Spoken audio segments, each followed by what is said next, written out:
It all started 3 million years ago, when humans were nothing more than stinky apes dominating the wildlife. Among those apes was the protagonist of our story, who was just an ordinary Australopithecus with an unusually strong love for hunting.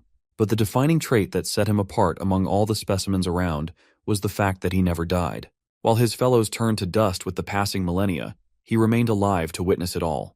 Countless eons swept past him, but time had literally no effect on him. In the eternity of life he spent his time hunting, battling, and fighting. At some point, it became more than just a way of life. It became his obsession and sole purpose. In simpler terms, shredding his prey became his ultimate thrill. After spending 3 million years living this peak life, the guy got absolutely jacked. With nothing but raw physical strength gained from years of combat, he became so powerful that he literally ascended to the ranks of the gods. It didn't take him long to become the #1 ranked god in the divine realm. Now Mu, the once ordinary ape, is in charge of planet Earth. But becoming a god or some divine being had never been this guy's goal. And right now, boredom is tweaking the hell out of him. Out of sheer boredom, he lightly presses the ground beneath him with just his toe, and that one tap is enough to shake the entire planet. The planet he's sitting on happens to be the god's sanctuary, known as the Divine Realm. Every other god in the sanctuary feels the massive earthquake caused by Mu's casual tap. The second-ranked god, Lucifer, the god of Elmure, is especially annoyed by the tremor because he has no doubt who's responsible for it. Meanwhile, Mu slumps on his throne, his mood visibly sour. Apparently, he's already fought everyone who might have posed any sort of real challenge, and now there's no one left who can stand against him. It's been so long since his last fight that he can't even remember when it was. Perhaps it was 1,000 years ago he fought for the last time. Seems like my guy is quite literally suffering from success. He's so powerful that there's no one left to challenge him. But now that he thinks about it, if there's no one strong enough to fight him, maybe all he has to do is weaken himself to make it interesting again. With this genius idea in mind, Mu decides to possess the body of a weak human from Earth, where he'll seek opportunities to fight. Without wasting time, he calls out to his familiar, Yang. The massive reptilian creature quickly appears, ready to respond to his master's summons. Yang isn't just any ordinary companion. He's the Supreme God's secretary, and his name literally translates to dragon in English. When Yang asks the reason behind this sudden call, Mu casually shares his plan to visit Earth. Hearing this, Yang panics and immediately casts an absolute binding spell, chaining his master down. He demands a plausible explanation for this abrupt and reckless decision. With the gods meeting on the horizon, Mu is supposed to stay put and fulfill his responsibilities. But Mu couldn't care less about any of that. Without even acknowledging the spell, he begins walking, dragging his massive reptilian secretary along like it's nothing. Yang desperately tries to hold him back, but it's a futile effort. The real reason Yang doesn't want Mu to leave isn't just duty, it's his own fear. This reptilian guy knows that once his master is gone, the other gods will turn their frustration and grudges on him. He's certain they'll use him as their personal punching bag to vent all the pent-up anger they've harbored toward Mu. But now that Mu has finally made up his mind, there's no power in the world that can stop him from fulfilling his desire to fight. Effortlessly, he breaks through the chains binding him and turns to his secretary. He openly declares that he'd consider staying if only Yang is willing to fight him in return. Of course, getting absolutely shredded by his own master is the last thing this poor reptile wants. So, nervously, he simply wishes his master a safe trip instead. With all obstacles out of his way, Mu shifts his focus to finding a candidate to possess. Tuning into the thoughts of the humans on Earth, he scans the sea of minds, listening to their wishes and desires. Amidst the noise, one thought stands out the most to him, which is a wish from a particular guy who wants to be sent to another world. Mu grins ear to ear at this discovery. Not only has he found the perfect candidate to possess, but he can also grant this guy's wish as a bonus. It's a win-win for both of them. He then turns to his familiar and announces that he's leaving his body behind and hands over the responsibility of taking care of whoever ends up in his place. This throws Yang into an absolute frenzy. Desperately, he tries to reason with his master, explaining that if the soul leaves the body and the body dies, the soul will perish as well. But Mu, being the stubborn force of nature he is, has already made up his mind. He brushes off Yang's concerns and promises that he'll return as soon as possible. Now let's switch to this 17-year-old earthling, Li Ho, who up until now is just a runt, living his life by inserting himself as the main character in games where he can feel on top of the world. But this game is the last one he's playing because he's tired of his pathetic existence and is about to end his life, hoping to get isekai'd and live the life he truly desires. With no hesitation in his mind, he jumps off. As he falls, Li Ho curses his god, trying to provoke him into sending him to another world. Eventually, he hits the ground with a nasty splattering sound, and after dying, The next thing he sees is a massive beast standing in front of him, leaving him sweating his balls. Both Lee Ho and Yongyang echo the same question. Who the fuck are you? Now let's switch to Mu, who possesses Lee Ho's body a second before it hits the ground. And as soon as the body is rendered a bloody mess upon impact, he can barely move his limbs. Before proceeding further, here's a little lecture about involuntary muscles. Muscles that move without conscious control are called involuntary muscles. The heart and the muscles of internal organs are examples of involuntary muscles. Mu, who has spent 3 million years training only the physical body, has reached the pinnacle of understanding the human form. He can consciously control every part of the body, such as blood vessels, and yes, even involuntary muscles are no exception. He repairs the heart of this dying body by manipulating the blood vessels, and even manages to stop the bleeding.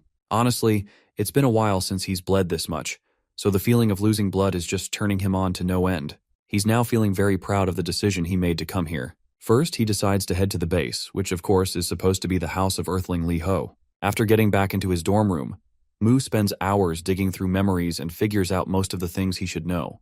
Apparently, Lee Ho has only one family member, and they're male. But he lives far away, so Lee Ho lives here alone. In simple terms, Lee Ho definitely fits the bill for being poor and miserable, and his current occupation is attending a place called school. Furthermore, there's one particular guy who's always finding excuses to beat the living daylights out of Lee Ho. This only makes Mu happier, as the sole purpose of his visit to this planet is to fight. He's ready to jump straight into a fight and start beating the hell out of anyone who crosses him. While he's getting all hyped up, he suddenly feels a tickling pain in his muscles. He quickly realizes that this muscle soreness must be from the handstand he did earlier. Although it's aching like hell, and you'd think that would be a huge turnoff, my guy is absolutely exhilarated to feel this familiar pain of muscle soreness, something he hasn't felt in 1,000 years. The next day, the spot where Lee Ho had fallen catches the attention of the authorities and is quickly turned into a restricted crime zone. With so much blood on the ground, they're trying to figure out who it might belong to. Mu also notices the officers gathered there, but he doesn't walk that path and simply takes a turn toward his class. After arriving at school, Mu opens the classroom door with the force of an animal, causing it to bounce back and smack him in the face. There's also this guy we have seen in Lee Ho's memories. He takes note of Mu's presence and questions him about his foolishness. Seeing this familiar face, Mu quickly recalls that this is the same bastard who often bullied Lee Ho. The sight of his prey being served to him on a golden plate like this makes him feel absolutely euphoric. Even the bully gets a little sassy, seeing how this loser is grinning maniacally. So he puts his phone down, gets ready, and throws a punch without any warning. The punch causes Mu's face to bleed, but he doesn't react at all to his enemy's preemptive attack. You see, Mu has his own rules when it comes to fighting. A fight only begins when all parties involved have this implicit understanding, or you can call it a will to fight.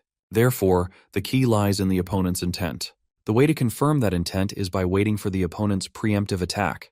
Although this code of conduct causes Mu to take a lot of damage to his face, he's glad that he now finally has the green light to proceed with the fight. So, without a second thought, he delivers a devastating blow right to this bastard's face. Bro puts so much force into his punch that all the muscles in his arm electrify with pain from the muscle soreness. The pain is so unbearable that he literally makes a face like he just ate something nasty. Let's not forget the fact that they're in a classroom, and the teacher immediately starts shouting his ass off, furious to see these two idiots fighting each other.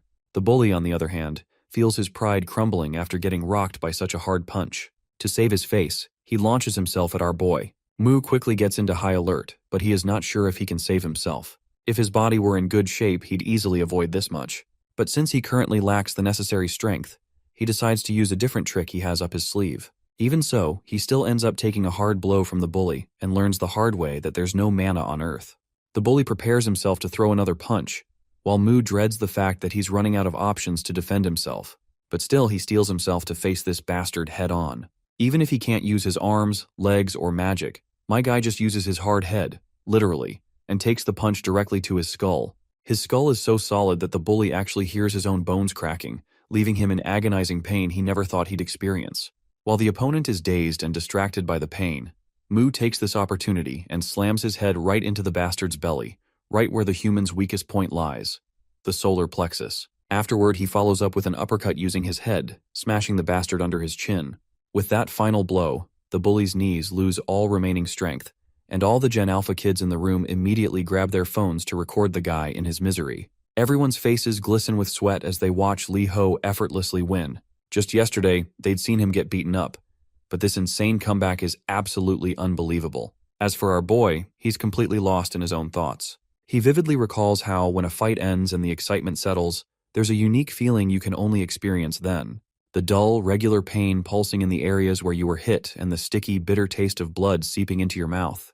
Well, this is exactly the feeling he's been longing for, and right now, he's absolutely turned on by this overwhelming sensation. My guy crouches down and makes sure to express his gratitude to the bully. But his way of expressing his gratitude is something rather unusual, something even I didn't see coming. He literally opens his mouth, bites off the bully's ear, and spits it onto the ground in the most barbaric way possible. This sight deepens everyone's anxiety even further. To think this dude actually ripped off someone's ear so casually? Well, this is just Moo's way of leaving his mark on those who give him a fun fight. It's his twisted version of expressing gratitude while marking them as a toy that could bring him joy. From now on, they'd be called Moo's Play. Only strong opponents could give him a fun fight. So naturally, Moo's Play became a symbol of strength in his eyes. But on Earth, this is not how things work. So it's no surprise that the custom he's been following is earning hate. Even students from other classes are talking about Moo. Sure, one student beating another isn't anything new, but someone getting neutered like this is something that's a first for the school. Through the windows, all of the students watch the bully getting loaded into the ambulance. Moo is glad that this place even offers house call treatments. As the ambulance van speeds off, he bids a final goodbye to the bully in good spirits. While our boy has earned the thrill of the fight he was craving, it's now finally time to face the consequences. His annoyed teacher is standing right behind him. Once they get into the office, the teacher begins berating Moo. The teacher is so pissed that he instinctively raises his hand to hit Moo. Moo, on the other hand, just gets thrilled at the thought of the oncoming blow and actually wants the bastard to hit him. But seeing how worked up Moo looks, the teacher begins to flinch and stops dead in his tracks. The teacher simply twirls away, believing that arguing with this nutjob is pointless. So he tells Moo to bring his parents and, with that, dismisses him with permission to leave the school early. A while later, Moo can be seen walking down the streets with his mood visibly down since he wasn't able to fight more. Though it's good that he got freed early, as he needed time to recover from the damage. There's a lot to do if he wants to keep fighting with this weak body. If only he could use mana, it would be a game changer for him. About mana. It's the power beyond humans, called by various names like Kai or Chakra in some places, but in most cases, it's just called mana. Basically, mana is the life force present everywhere in nature. In some worlds, humans become hunters using it. In others, they become wizards. But on Earth, there's no mana, so no magic or skills that require mana can be used. He even tries to wield magic, but his attempt goes fruitless. Seems like Moo has no choice but to solely rely on his physical strength. Regardless, he decides to head back to God's sanctuary and return tomorrow once the body is fully healed. When he gets back, he notices Lee Ho choking the life out of poor Yong. A few minutes later, Lee Ho directly addresses Moo, expressing his desire to take this dragon along with him to another world. After all, if he has this dragon in tow, he'll be overpowered from the very beginning. But Moo doesn't pay much attention to this human's words. He simply conjures up a giant hand that grabs Lee Ho and begins walking away without properly clarifying his intentions. Though he does briefly mention that he's definitely going to send Lee Ho to another world. A while later, we reach Lucifer's domain, the second-ranked god. Moo barges into the castle without asking for permission or anything. Lucifer, meanwhile, already knows what's going on and why Moo is here, so he flatly refuses him without even hearing him out. But Moo insists and makes it clear that he's already decided to send this prick to another world, so he humbly requests Lucifer to open the gate. Lucifer, of course, hates Moo's guts and how he's trying to boss him around. Besides, he has no reason to comply with Moo's commands. Well, my guy quickly reminds Lucifer about the significant gap between their strengths, which should be more than enough reason for him to comply. But if Lucifer still has any problem following what he's being told, then he can try hitting Moo, and they'll settle it. Of course, Lucifer knows exactly where this is going, so all he can do is fume in anger. Eventually, he relents and proceeds to open the gate. But Moo quickly stops him, deciding to handle things on his own.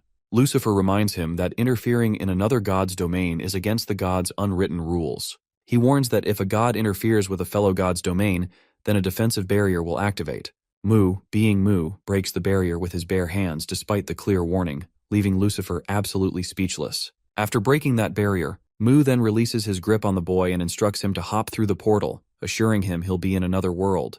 But Lee Ho isn't so sure if he wants to head into some unknown place without the dragon he requested.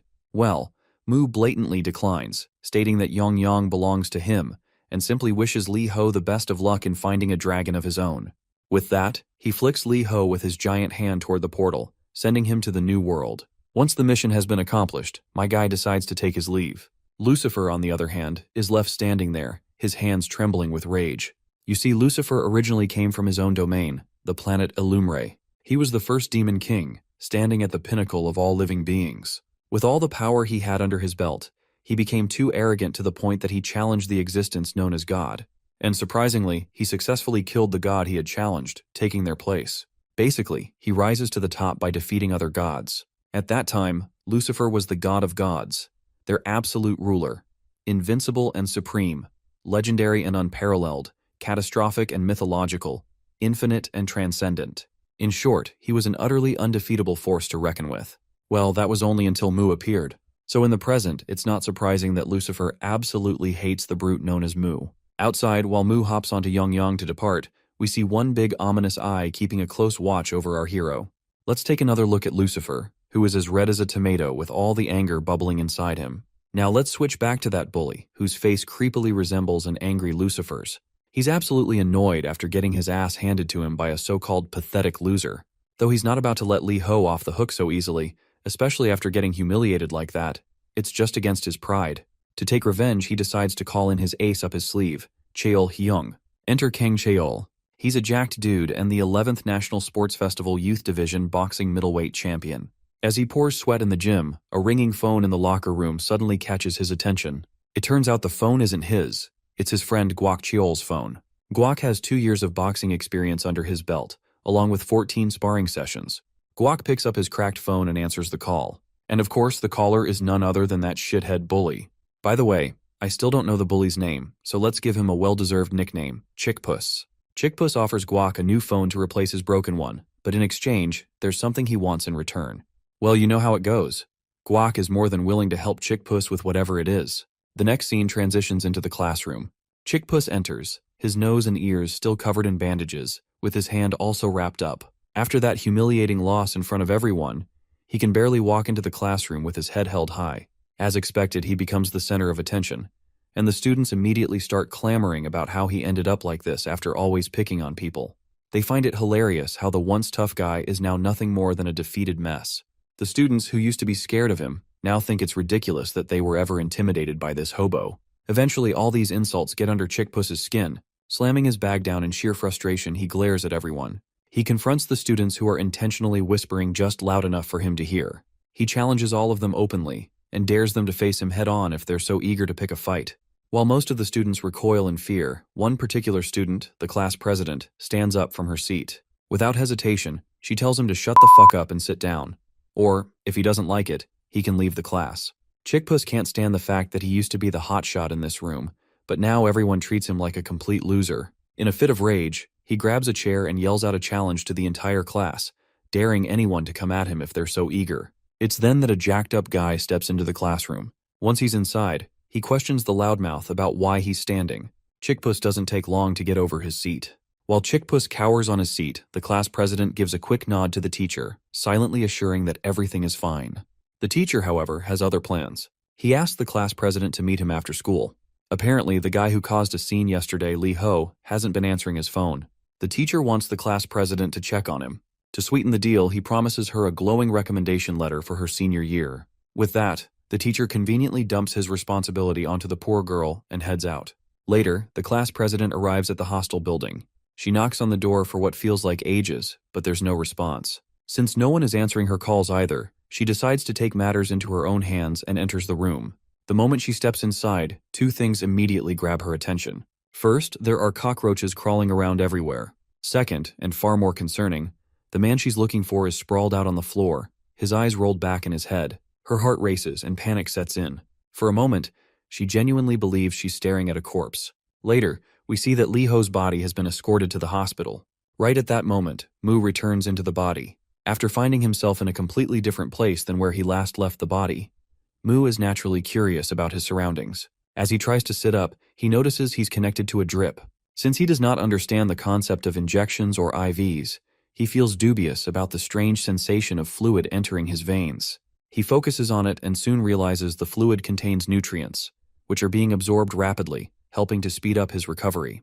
It's not exactly magic, but whatever this thing is, it's undeniably effective. The thought that even Earth has something as useful as this brings a smile to his face. However, his subtle snickering catches the class president's attention, and it only creeps her out. She then explains that the homeroom teacher instructed her to find him. Now that her mission is successful, she plans to head back. Meanwhile, Mu has a lot of questions he wants answered. So, he quickly requests her to wait for a moment so he can ask her a few things. She acknowledges his call and stops upon his insistence, giving him a short period of her time before she proceeds to head to the tuition. Well, it looks like Mu has some questions that could help him learn about this world.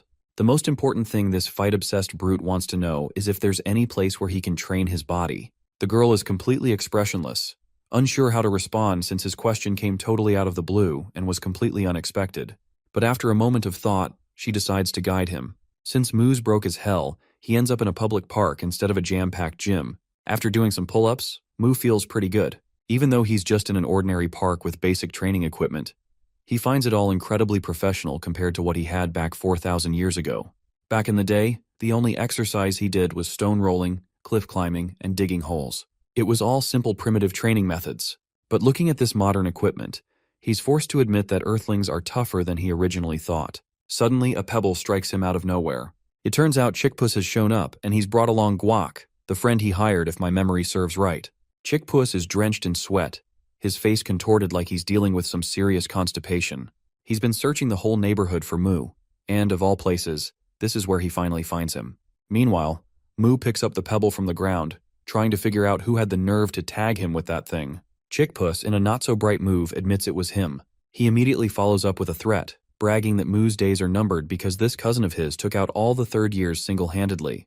But before Chickpuss can finish running his mouth, Mu lands a punch so devastating that it sends him straight to the ground. You see, to Mu, that pebble counted as a preemptive attack, which was more than enough justification to start the fight. The scene transitions to the gods' sanctuary, where all the gods are gathered around a grand round table for a regular meeting. But instead of Mu, Yongyang has taken the seat to represent his master. With a written speech in hand, Yongyang begins the meeting, prepared to act as a messenger on behalf of his god. Things take a sharp turn when the absolutely livid Lucifer interrupts, demanding to know what in the actual fuck Yongyang is doing there. The poor dragon nearly jumps out of his scales in shock. In a panic, he scrambles to reassure Lucifer that he's only there to deliver a message and will leave right after. After this frantic explanation, Yongyang gathers himself and proceeds to deliver the message. The message is simple, perhaps too simple. It states that Mu is looking forward to fighting someone stronger than himself and asks to be notified immediately if such a person shows up. And with that, the message concludes. Unsurprisingly, Lucifer is beyond annoyed by this nonsense. He slams the table so hard in frustration that a crack forms along its surface. Still fuming, he vents his frustration aloud. These meetings are already a colossal waste of his time, and now Mu can't even be bothered to show up in person. Lucifer turns to the other gods, questioning if they're really okay with this kind of insincere behavior from Mu.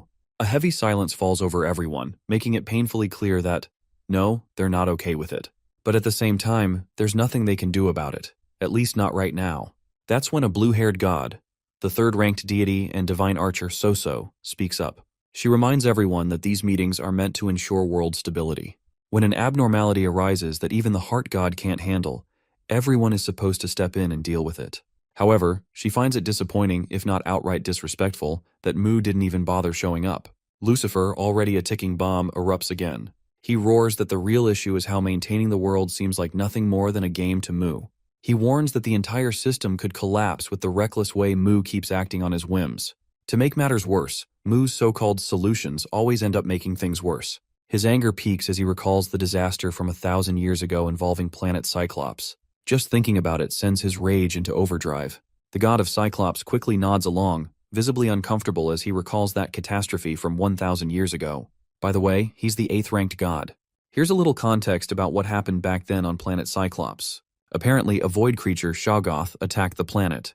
While Mu, the maniac, obliterated the monster with his brute strength, his recklessness caused colossal damage to the planet itself. Lucifer firmly believes that if the gods had worked together, they could have minimized the destruction. Instead, Mu botched the whole thing, allowing the creature to devour part of the planet before taking it down.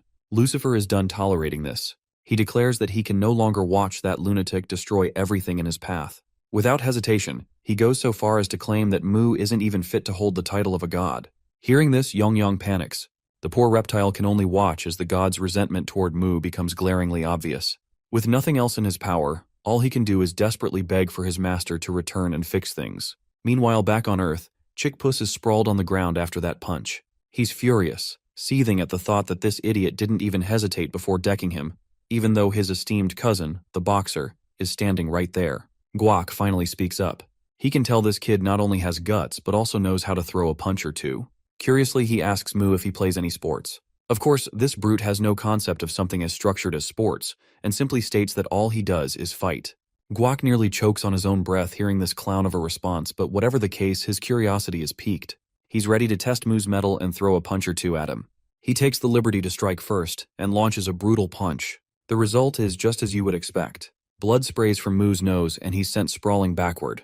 This outcome doesn't make Guac happy in the slightest. He's utterly bewildered, realizing that Mu had deliberately watched his punch all the way through and didn't even try to dodge it. Let me remind you, Mu the maniac doesn't dodge preemptive strikes. Now that the stage is set, our guy is ready to go all out. After observing Guac's movements, Mu mimics a boxer's stance. Balling up his fist, he throws a punch with all his might. But Guac quickly dodges the blow, though the sheer force of the punch sends him skidding backward.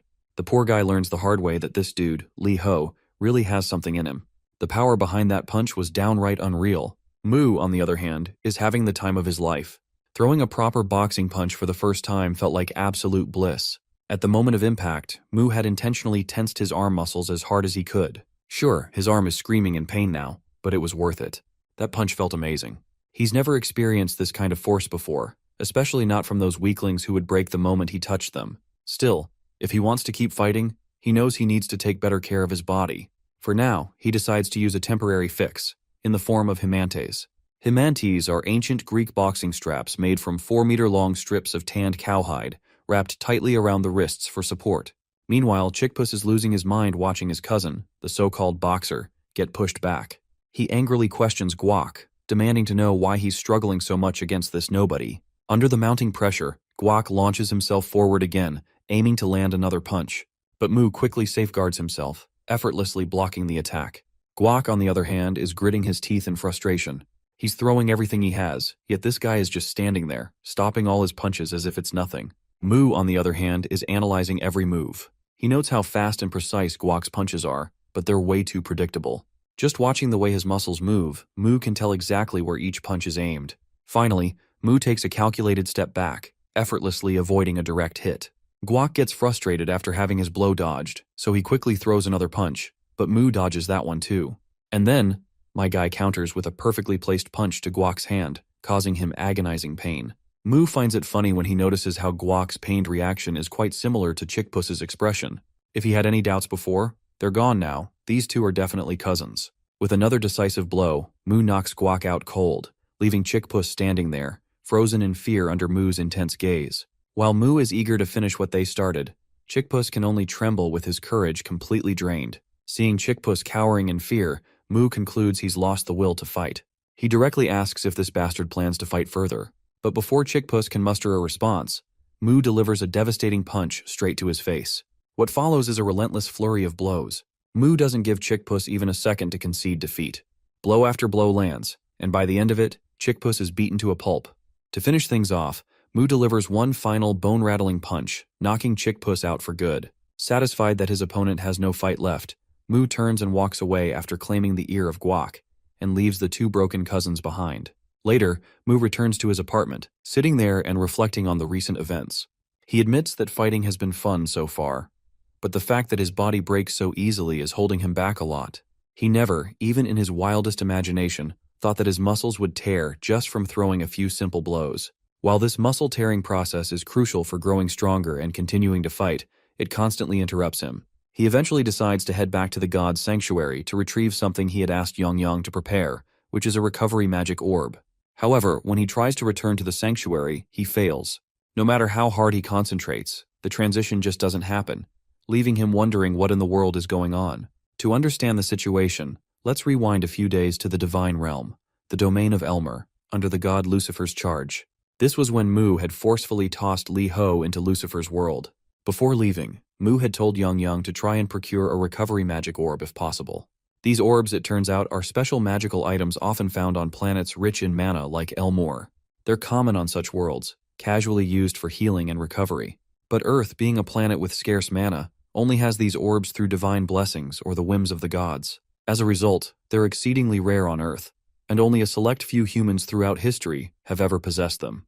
Those who did were revered as gods by the rest of humanity. Yang promises to prepare what his master requested before returning, but he curiously asks who will attend the regular meetings if Mu is going to leave.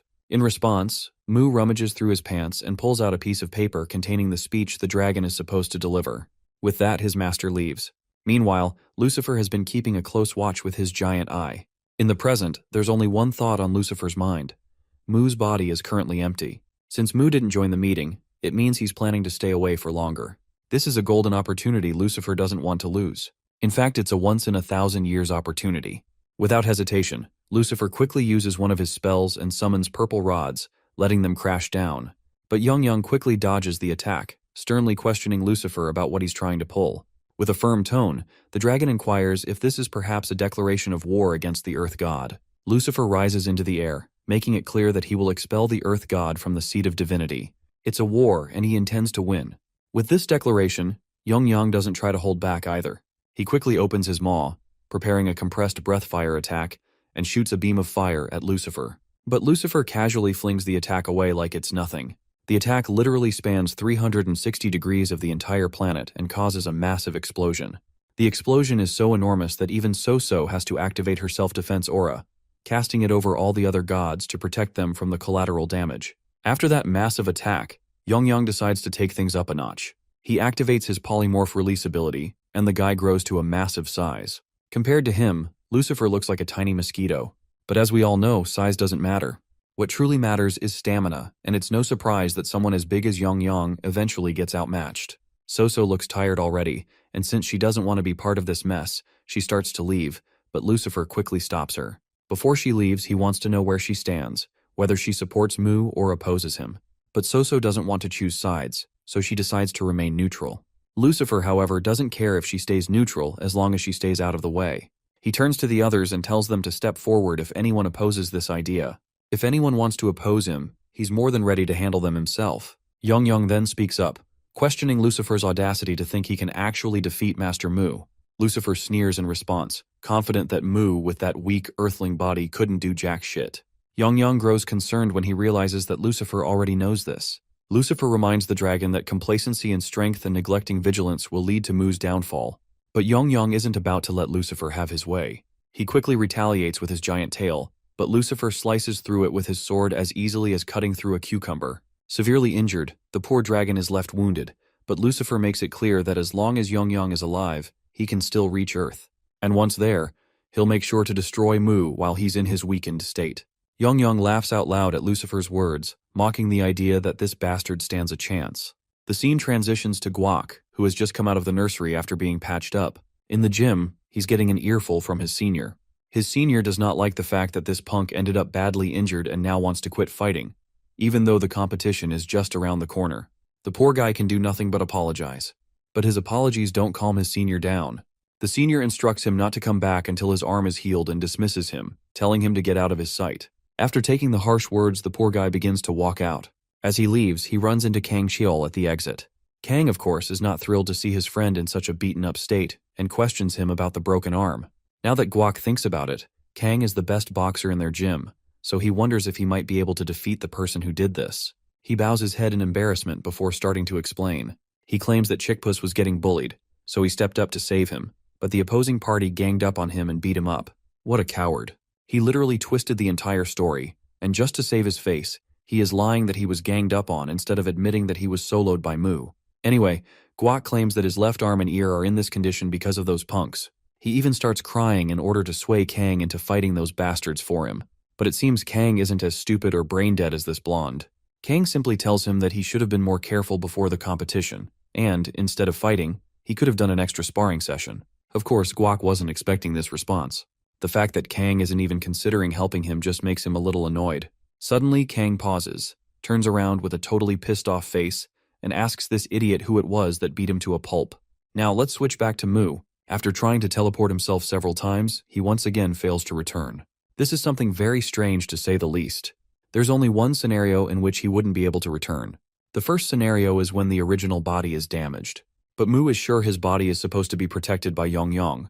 And even if it wasn't Yang who damaged the body, there aren't many things that could harm it. That's when a realization dawns on him. He entertains the idea that perhaps all the gods have joined forces to attack him. He feels annoyed to think that out of all the times, this is when they chose to challenge him. He desperately wants to fight them, but he's not sure how to do it while he's stuck here. After punching the poor pillow into oblivion, Mu tries once again to calm himself down. Even if all the gods attacked him at once, he's confident that Young wouldn't go down so easily. Still, Mu can't afford to just sit around and do nothing, so he decides to do what he can for now. The next day, we find him once again in the park, where he's back at his strength training. Right now, his main goal is to focus on strengthening muscles other than his arms. He can feel the strain in muscles he doesn't normally use, and though they scream in pain, the sensation is quite thrilling. The more he pushes himself, the more he enjoys it.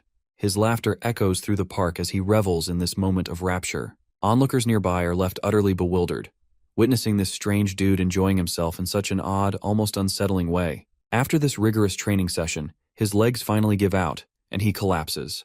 This is when he notices the class president, who looks less than pleased to see him here. She asks him, somewhat sharply, why the hell he's not attending school. Later, they both sit down, and he initiates the conversation by questioning her on why it's so important for him to be in school, especially since it's not really the place for body training. She asks him what his plan is then. He simply replies that he just wants to get stronger, and that's the only reason he's training. The president then asks another daunting question, why does he want to get stronger? He explains that it's so he can fight better, since right now he's too weak to fight at all. His body is completely untrained, and he needs to build it up. His arms are already in bad shape, even though he's only been in a few fights. With strength training at the gym, he can build endurance, and if he gets stronger, he'll be able to fight longer, and possibly more than once, and eventually, more than twice. His body will also move better. Hearing this guy ramble on about training non-stop is starting to make the girl feel nauseous. He's been going on for hours, and she's not sure how she's supposed to get this maniac to come to school. Then, an idea clicks in her mind. She asks him why he's bothering to train if there's no one to fight. She reminds him that he's just working out alone, with no one around to challenge him. He needs to meet people, stir up some conflict, and only then will he find someone to fight. Before leaving, she instructs him to start coming to school regularly starting tomorrow, and to stop making her put up with more of his nonsense. As she walks away, he starts to see the logic behind her words. It's true that the guys he beat up probably won't show up again, so he'll need to find stronger opponents on his own. And looking for someone to fight while waiting for his body to recover doesn't sound like such a bad idea. While he's still deciding whether or not to start going to school tomorrow, a shady guy sneaks up behind him and calls out his name. He quickly picks up on the guy's tone and lets out a heavy sigh, feeling a sense of satisfaction. It seems like he's finally found his next target. As the punch comes flying at him, the maniac turns around with a big smile, ready to take it right to the face.